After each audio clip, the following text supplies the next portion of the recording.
皆さん、こんにちは。オタク親父だ。お元気ですか? Hello everyone, this is Otaku Oyaji again. And today I would like to, share my 2 cents worth on my impressions of the TORM. Let's get it right in. Yeah, the TORM TC-002 Train Power Controller. Well, let's get to it, shall we? Okay, so what exactly is the TORM Train Power Controller? Is it from Kato? Is it from Tomix? Well, actually, neither. It's a proprietary brand from TamTam. So, what is TamTam? Well, TamTam is a major hobby shop, and this one is located in Akihabara. They only cater to domestic audience within Japan. So if you were to try to access their website from a foreign IP, you're not going to get in. The only way to access their website is through a VPN. While T probably stands for TamTam, I have no idea what this O.R.M stands for. What? Original Rail Models? That's my guess. Okay, so anyway, I got this particular controller for almost 6,500 yen during my last visit to Japan, which is almost 2 years ago due to the COVID situation. I really do miss traveling in Japan. Okay, well anyway, let's have a look-see on the inside. So what we have is an instruction sheet, the controller itself, and maybe I'll start this review by telling you what I like about the controller. I actually love it. Okay, and the power adapter. So the components unbagged. Well, I'm going to start with the adapter. The adapter itself is a plus in my book. Why? Well, namely because of its power intake. It can take power intakes from 100 volts all the way to 240 volts. Now in Singapore, our power system runs, I think, on a 220 or 230. So you usually need a step-down transformer if you buy electronics from Japan. Otherwise, you risk blowing up the whole item. That's what happened to my Tomix controller. Okay, so with this, I have now no worries. I can just directly plug into the power socket. The problem is our pins are not like that, so all I need to do is to get a travel adapter and I'm fine. Okay, the power output is basically 12 volts at 1.25 amps, so it's not very lethal. Now moving on to the controller, the single biggest advantage of this controller would be its flexibility. It can be used on both Tomix as well as Kato tracks. Okay, the one on the right is for Kato and the one on the left is for Tomix. Looking at the front, we have the continuous lighting knob. All right, it's actually very powerful. Just a bit is enough to light up the train already, roughly around where I twisted it to. This is the main throttle knob, and that's for directional change, with the one in the center being neutral and the top and the bottom, well, depending on direction. That's a power switch. All right, and now we go on to the switches. The one on the right is for Kato switches, while the one on the left is for Tomix switches. So it could be used in any one of those two setups. Flexibility. As mentioned earlier, all I need to do is get a travel adapter. In Singapore, we use 3 pins or 2 pins. Okay, plug it in, and I'm good to go. I've gone ahead and set up the tracks of the 2 major brands. At the bottom, we have the Kato Unitrack, and at the top, we have the Tomix Fine Track. So I'll start off with the Kato. Now, this is the connector for the Kato Unitrack.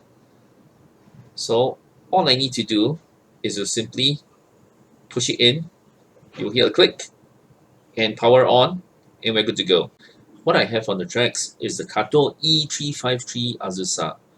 Now I only use 3 cars from its entire consist due to the length of the tracks I have available.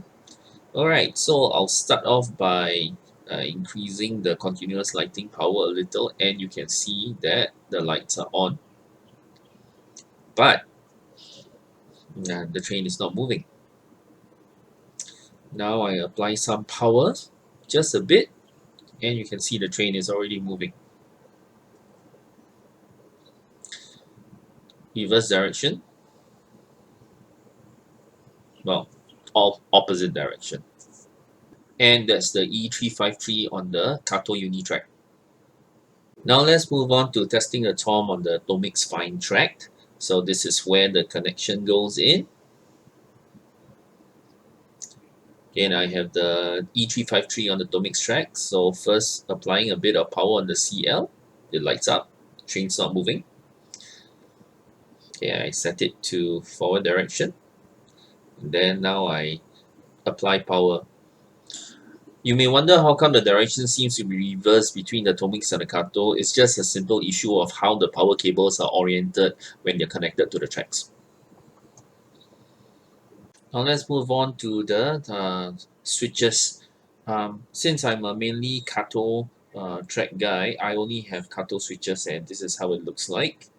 So on the right side of the controller, these are the connecting points for Kato switches, and I'll put one in right now. Oh god, this is hard to do with just one hand. Ah. Okay. So over here I have a switch, and as you can see, it works.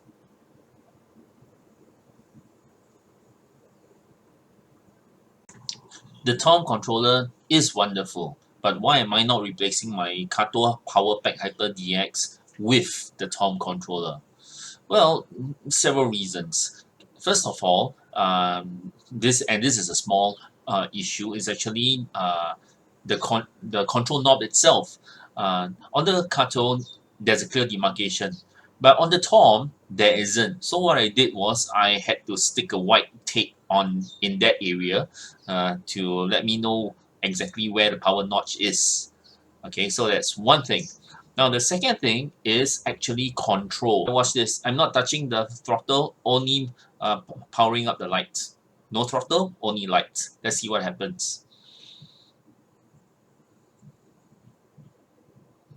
Up.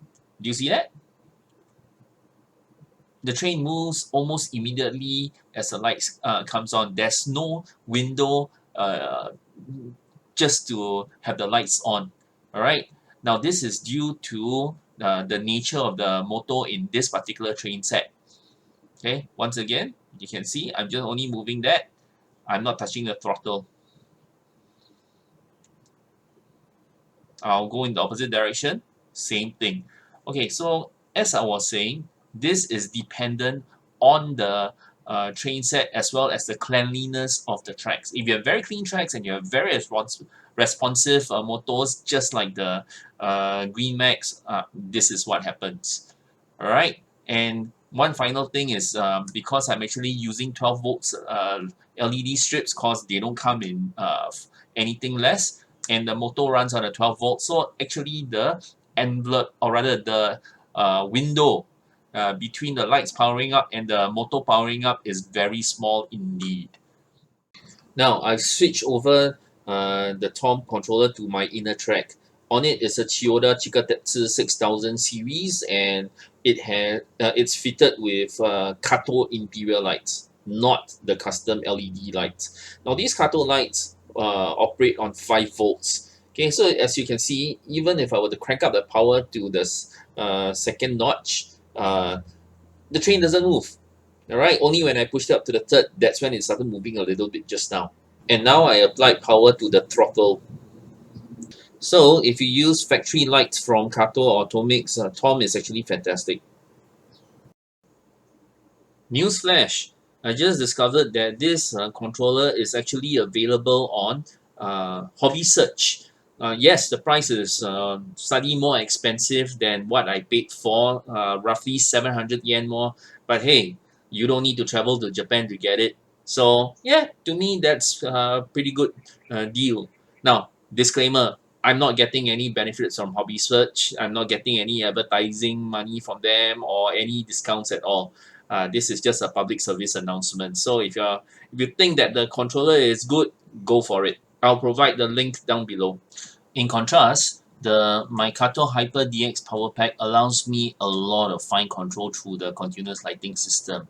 so much that I could actually light up the trains without setting off the motor, so to speak. Alright, it's a very, very fine line. If I were to just simply increase it by a millimeter, the train will start moving. But hey, that's good enough for me. So shouldn't I dump my TORM controller for another kato controller? Well, the reason why I'm not doing that is because of cost. The Kato Hyper DX Power Pack costs 5,000 yen more than the TORM controller. That's roughly 75 Singapore dollars. Alright, and since this sensitive motor doesn't apply to all of my trains, I'm willing to live with that. And I also relegated the TORM controller to my inner track, which is not always in the spotlight. So yeah, that's it. Well, that's it for this video. I hope that well, it has been insightful and you enjoyed it. So until next time, stay safe, stay blessed. Mata ne!